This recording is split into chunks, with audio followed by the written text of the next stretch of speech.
네, 현재 우리나라에서요, 부동산을 소유하고 보유하는 동안 내가 강제로 팔아야 되는 그런 의무는 없죠. 뭐 아파트를 소유하고 있든지 상가를 소유하고 있든지 토지를 소유하고 있든지.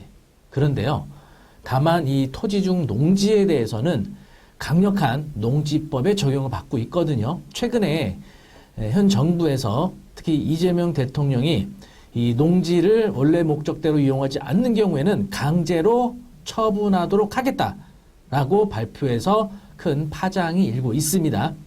사실 이제 농지의 경우에 농지법이나 또는 우리나라 헌법에 따라서 농지를 농업의 목적에 맞도록 사용을 해야 되는데 농지를 투자 목적, 투기 목적으로 사용하는 경우가 있죠. 사실 투자와 투기는 그것을 바라보는 주체에 따라서 다를 수 있다고 좀 보거든요. 그러니까 실제 그 부동산을 취득하는 사람 입장에서는 투자로 보는 거고요.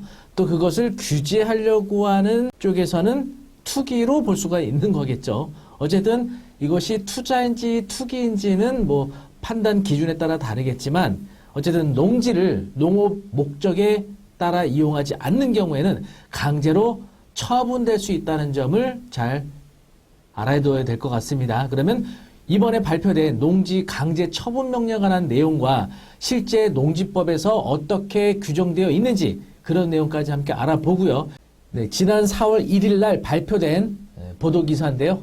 사상척 농지 전수조사라고 되어 있습니다. 특히 경기도와 토지거래 허가구역 집중적으로 조사하겠다고 발표를 했죠.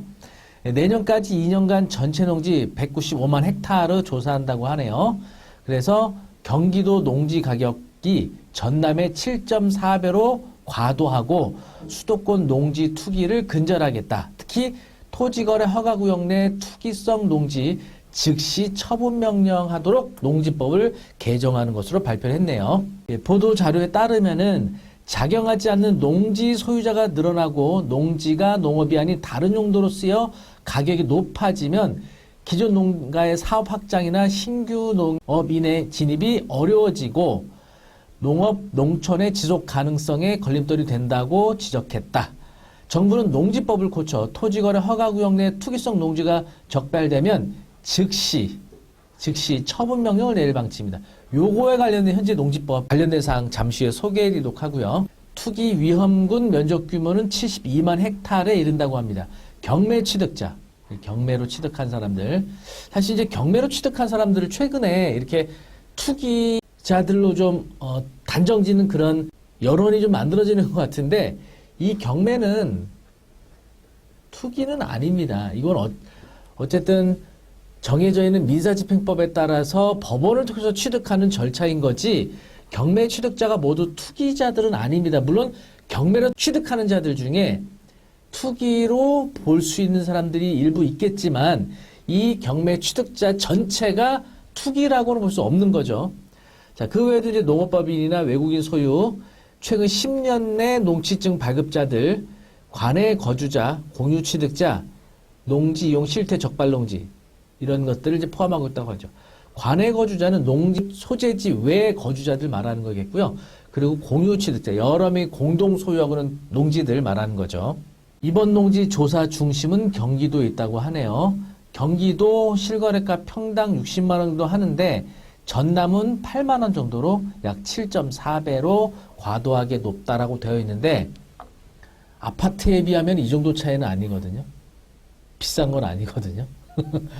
이 가장 저렴한 지역의 아파트와 서울의 아파트 금액은요, 훨씬 더 차이가 심합니다. 네. 어차피 이 수도권 쪽은요, 주택 가격도 마찬가지고 토지 가격도 비쌀 수밖에 없는 겁니다. 적발된 농지는 행정처분을 계도하고 토지거래 허가구역 내 무단 휴경이나 그러니까 무단으로 농업에 이용하지 않거나 불법 임대차. 사실 이제 임대차도요, 농지 은행을 통해서만 임대를 놔야 됩니다. 개인 간에 제 농지 와서 농사 지시고요. 1년에 얼마 주세요. 이런 식으로 하면 안 되는 겁니다. 원래 농지는 농지 은행을 통해서만 임대차가 거래가 돼야 돼요. 그래서 이런 것들이 적발되면 즉시 처분 명령할 수 있도록 농지법을 개정한다고 합니다. 현재 법 위반 시 농지를 1년 내 처분해야 하는 조항을 개정해서 즉시 처분하도록 하겠다. 이것이 이제 이번에 보도자료의 주요 내용이었고요. 이 농지와 관련해서 우리나라 헌법 121조 보시면 농지에 관하여 경자유전의 원칙이 달성될 수 있도록 하는 거죠. 소작제도는 금지되고요. 농지의 윤대차와 유탁경영은 법률이 정하는 바에 의하여 인정된다라고 되어 있죠. 그래서 농지 소유는 농업인만이 소유할 수 있도록 헌법에서 정해놨고요. 농지법에 따르면 농지법 제10조 농업 경영에 이용하지 아니하는 농지 등의 처분이죠. 그래서 농지 소유자는 다음 각호 어느 하나 해당하게 되면 사유가 발생한 날부터 1년 이내 해당 농지를 처분하도록 하고 있습니다. 정당한 사유 없이 농업 경영에 이용하지 아니하거나 이용하지 아니하게 되었다고 시장 또는 구청장이 인정한 경우, 그리고 농지를 취득한 자가 그 농지를 해당 목적 사업에 이용하지 아니하게 되었다고 시장 군수 또는 구청장이 인정하거나 농지를 주말 체험 영농에 이용하지 아니하게 되었다고 시장 군수 또는 구청장이 인정된 경우에는 사유가 발생한 날로부터 1년 이내에 처분해야 된다. 이건 사실은 이제 권고죠. 권고. 처분을 해라 자진해서 권고를 하는 건데, 이 자진해서 처분하는 것을 이행하지 않는 경우에는 11조에 나오죠. 농지 소유자에게 6개월 이내에 그 농지를 처분할 것을 명할 수 있다. 처분 명령이 있죠. 6개월 이내에. 제10조에 따른 처분 의무 기간에 처분 대상 농지를 처분하지 아니하는 경우. 다시 말하면 농업에 이용하지 않는 농지를 처분하라고 권고를 했는데 1년 이내에 처분하지 않으면 시장은 6개월 이내에 농지 처분할 것을 명할 수 있다는데, 요거를 아마도 즉시로 개정한다고 하는 거죠. 그런데도 처분하지 않는다. 그럴 때는 이제 농지법 63조 이행 강제금이 나오는데요. 보시면 감정평가 개별 공시지가 중 더 높은 가액의 100분의 25. 그러니까 감정가가 10억이다. 그러면은 100분의 25니까 25%죠. 2억 5천만 원의 이행강제금이 나온다는 겁니다. 엄청나게 큰 금액이 나오는 거죠. 처분명령을 받은 후 정당한 사유 없이 지정기간까지 처분명령을 이행하지 아니한 자는 이행강제금을 부과하겠다. 이거 안 내면은 압류를 하겠죠. 압류되어 있는데도 처분을 안 하면 공매로 가는 거죠. 농지에 대해서는 다른 부동산과 달리 이렇게 엄격한 관리 조항을 갖고 있습니다. 그러니까 내가 임야나 또는 잡종지나 대지는 그냥 아무 목적대로 이용하지 않아도 문제가 없어요. 하지만 농지의 경우에는 대한민국 헌법과 농지법에 따라서 농업 목적에 맞게 이용을 해야 됩니다. 뭐 전, 답, 과수원 같이 지목이 정해져 있잖아요.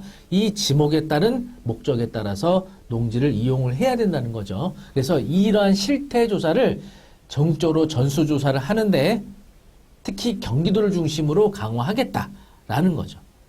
그래서 최근에 농지를 낙찰받았던 분들 또는 매매로 취득하셨던 분들은 농업에 이용할 수 있도록 농지를 다시 한번 관리를 좀 해야 될 겁니다. 농업이라고 하면 뭐 특별한 건 없어요. 그래서 뭐 이거를 어떤 분들은 뭐 깨를 심거나 상추를 심거나 뭐 이렇게 할 수도 있는 거죠. 또는 나무를 심거나 뭐 이런 것들을 다양하게 할 수가 있겠죠. 그래서 휴경을 하면은 안 된다는 거죠. 이것을. 그래서 또는 다른 목적으로 불법 전용했거나 뭐 농지인데 창고로 활용한다든지 거기다가 불법으로 주택을 지었다든지 이건 좀 문제가 심각해지겠죠. 경기도 기농기촌 지원센터라고 검색하시게 되면요. 보시는 것처럼 각 지자체별로 기농기촌을 지원할 수 있는 다양한 프로그램들이 진행이 되고 있습니다. 그래서 여기 보시면은 기농기촌 길잡이 교육생 모집되어 있죠. 그래서 경기도로 기농기촌을 희망하는 누구나 신청할 수가 있겠습니다. 그래서 각 지자체별로요. 기농기촌 지원센터에서 다양한 교육 프로그램들을 실시하고 있고요. 교육비는 무료입니다. 무료. 그래서 3월부터 11월까지 총 9회 월 1회씩 진행을 하게 됩니다. 이제 4월 29일 안성에서 진행하죠. 그래서 성공적인 기농기촌을 위하여 성공 사례와 실패 사례 그리고 이제 신청하시면 되고요. 그리고 뭐 또 로컬 양조장 운영 사례 기농기촌 A to Z 그리고 버섯 농사로 청년 농업이 되기까지, 그리고 귀촌인으로 살아간다는 것, 양평에서 새로운 시작, 이렇게 실제 그 귀농귀촌을 한 사례 중심으로 강의가 진행이 됩니다. 그래서 귀농귀촌에 관심 있는 분들에 한번 참여하시면 좋을 것 같습니다. 저도 그 이 귀농귀촌 지원센터 교육 프로그램을 한번 들어간 적이 있었거든요. 오후 시간인데도 강의장에 빈자리가 없을 정도로 굉장히 열기가 뜨거워졌습니다. 그리고 굉장히 많은 것들 저도 배운 경험이 있는데, 여러분들도 한번 무턱대고 그냥 막 이렇게 농사 짓는 것보다는 좀 더 최신 트렌드에만 이런 농업 교육들을 받으셔서 스마트하게 농업에 한번 관심을 가지시면 어떨까 싶습니다. 어쨌든 농업에 관심 있거나 또는 현재 농지를 보유하고 있는 분들 미리 그것을 무단으로 휴경하거나 다른 것으로 불법 점용하면 안 되니까요. 그런 것들을 잘 유념하셔서 다시 원상 회복하시기를 바라겠습니다. 자, 그리고 이 농지를 경매로 취득하는 분들 많이 계시는데요. 이 경매에 있어서는 권리 분석이라든지 또 입지 분석, 또 투자 가치 분석이 매우 중요하거든요. 그리고 경매뿐만이 아니라 많은 분들이 잘 모르고 계실 텐데요. 온비드 공매라는 절차를 통해서도 좋은 토지를 싸게 취득하는 방법이 있습니다. 이제 온비드가요, 차세대 온비드라고 해서 4월 8일로 새롭게 업데이트된 버전이 발표된다고 합니다. 새롭게 발표되면 그 온비드 공매에 대한 그 사이트 이용 방법도 제가 유튜브를 통해 소개해 드릴 텐데, 저희 광화문에 있는 조선닷컴 교육센터에서 온비드 공매를 초보자분들도 쉽게 배울 수 있는 강좌를 개설을 할 예정입니다. 그러면 조선닷컴 홈페이지 통해서 관련된 교육 강좌 내용 소개해 드리도록 하겠습니다. 검색창에 조선닷컴 교육센터 하시고요. 디지털 조선닷컴으로 오시면 경매 공매라고 되어 있죠. 그래서 온비드 공매 끝장 클래스가 있습니다. 4월 30날 개강을 합니다.